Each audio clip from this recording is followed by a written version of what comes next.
Les 8 chevreaux. Il y avait une fois une chèvre. Cette chèvre s'appelait Yaguisan. Elle avait 8 chevreaux. Ces 8 chevreaux aimaient bien la chèvre, et la chèvre le leur rendait bien. Un jour, Yaguisan partit pour la ville. Elle allait aux provisions. Avant de partir, elle dit aux chevreaux: « Mes enfants, il faut être bien sages pendant mon absence. Vous ne sortirez pas. Vous n'ouvrirez la porte à personne, absolument à personne. Je serai bientôt de retour. Je vous apporterai des bonbons. » Les chevreaux promirent d'être bien sages, de ne pas sortir et de n'ouvrir la porte à personne, absolument à personne. Et la chèvre partit, un panier au bras. Les enfants fermèrent toutes les portes. Puis, pour passer le temps, ils se mirent à jouer à pigeon-vol. Yaguisan marchait à grands pas vers la ville. Le loup la vit passer. Il eut l'idée de sauter sur elle et de la manger, car le loup aime bien les chèvres. Puis, réflexion faite, il se dit: « Au lieu de manger la maman, je vais manger les petits. Ils sont 8 et la chair est plus tendre. » Il se dirige de ce pas vers la maison de la chèvre.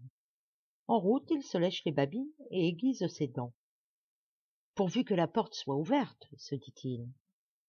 Il arrive, la porte est fermée. Par une fente, il entrevoit les 8 chevreaux jouant à pigeon-vol. Il frappe doucement. « Qui va là ?» demande l'aîné des petits. « Il ne faut pas ouvrir, maman l'a défendu, » dit le plus jeune. « C'est moi, » répond le loup. « Moi, votre tante. Vous savez, votre tante Ayatobizan. Je vous apporte des bonbons. Ouvrez-moi. » « Cette voix n'est pas la voix de notre tante, » remarque l'un des chevreaux. « Notre tante a une voix bien plus douce, plus tremblante et plus traînante. »« Nous n'ouvrons pas à notre tante, » crie alors l'aîné des petits. Et tous se mettent à rire et continuent à jouer. Le loup a tout entendu. Il se reproche de n'avoir pas une voix douce, tremblante et traînante.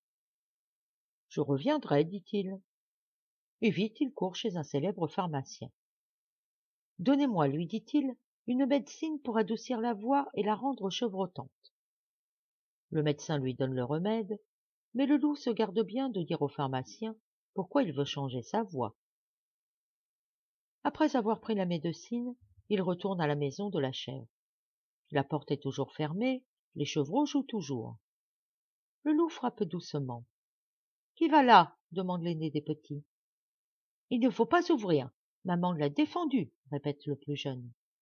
« C'est moi, » répond le loup, « votre grand-mère. Vous savez, votre grand-mère Naki Goézan. Ouvrez-moi, je vous apporte des feuilles de chou. » Un chevreau plus curieux s'approche de la porte et regarde par la fente. « Ce n'est pas notre grand-mère, s'écrie-t-il. Grand-mère a des pieds tout blancs, blancs comme la neige. Celui-là a des pieds tout noirs, noirs comme le charbon. »« Nous n'ouvrons pas à notre grand-mère, » crie alors l'aîné des petits. Et tous se mettent à rire et continuent à jouer. Le loup a tout entendu. Il se rapproche de n'avoir pas des pieds blancs comme la neige. « Je reviendrai, dit-il. » Et vite, il court chez un célèbre teinturier. « Veuillez me teindre les pieds en blanc. Rendez-les blancs comme la neige. » Le teinturier lui teint les pieds, mais le loup se garde bien de dire au teinturier pourquoi il veut avoir les pieds blancs comme la neige. Après cela, le loup retourne encore à la maison de la chèvre. La porte en est toujours fermée, les chevreaux jouent toujours. Le loup frappe doucement. « Qui va là ?» demande l'aîné des petits. « Il ne faut pas ouvrir, maman l'a défendu, » répète le plus jeune. « C'est moi, » répond le loup, « votre maman. Je reviens de la ville et vous apporte les bonbons. »« La maman !» crient en chœur les 8 petits chevreaux. Cette fois, le doute n'est plus possible. La voix est de la chèvre, les pieds sont ses pieds. C'est la mère. La porte s'ouvre. Le loup entre. Le plus jeune des chevreaux se précipite derrière un paravent. Il se tient là, tremblant de peur. Il voit ses 7 frères disparaître l'un après l'autre dans la gueule formidable du loup. Celui-ci, ayant achevé son repas, quitte la maison de la chèvre et retourne à la forêt. Yaguisan revient de la ville. Elle voit la porte ouverte. Un pressentiment terrible la saisit. Elle entre et ne voit plus ses petits. Sur les nattes, des taches de sang.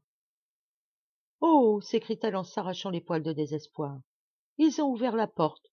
Le loup sera venu et les aura mangés. » Et elle pleure. Le plus jeune des chevreaux s'était caché derrière le paravent. Le loup ne l'avait point vu. Apercevant sa mère, il sort de sa cachette, se jette dans ses bras, et d'une voix tremblante lui raconte la terrible aventure. La chèvre, ayant tout entendu, se redresse, furieuse. Ses yeux lancent des éclairs.